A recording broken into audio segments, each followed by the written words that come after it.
नमस्कार, बिहार मिथिला न्यूज में आपका स्वागत है। मैं मनोज। बड़ी खबर बता दें कि मधुबनी चुनाव से जुड़ी हुई हर अपडेट हम आपको दिखा रहे हैं। देखिए, मधुबनी में अभी 9 बजे तक के जो अपडेट आए हैं 13.25% मतदान हुए हैं और सुबह 6 बजे से ही महिला मतदाताओं को सबसे पहले अपने घर का कामकाज छोड़कर लंबी कतारों में खड़े होते हुए वोट डालते हुए दिखा जा रहा है। तो बड़ी खबर बता दें, मधुबनी के विभिन्न विधानसभा क्षेत्र से हर अपडेट खबर आ रहे हैं और वो हर पल पल की जानकारी हम आपको देते रहेंगे।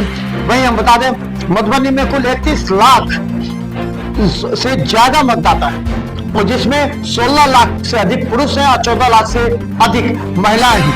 महिला मतदाताओं की अधिक भागीदारी देखते हुए ये कहा जा रहा है कि बड़ी संख्या में महिला मतदान केंद्र पर पहुंच रही है। हालांकि कई जगह यह भी सूचना मिली है कि सीनियर सिटीजन के लिए कोई व्यवस्था नहीं रहने से उन्हें निराश भी है।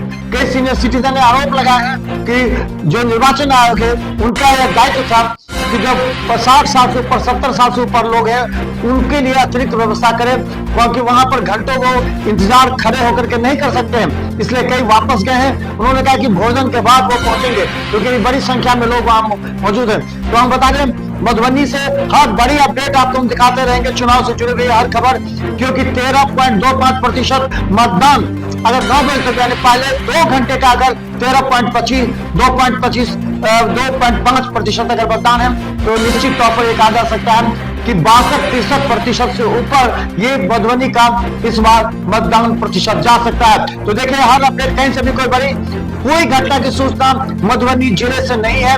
मधुबनी में 10 विधानसभा में चुनाव हो रहे हैं, 3882 बूथों पर चुनाव हो रहे हैं।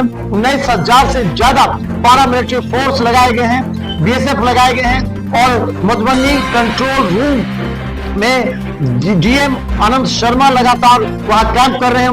मधुबनी एसपी भी पूरी क्षेत्र में निगरानी कर रहे हैं। तमाम थाना प्रभारी एवं कंट्रोल रूम से संपर्क में हैं। सभी बूथों पर सीसीटीवी कैमरे लगाए गए हैं। तो चलिए हर अपडेट दिखाते हैं कि बड़ी खबर बिहार मिथिला न्यूज से जुड़े रहे। मधुबनी चुनाव से हर अपडेट खबर के लिए।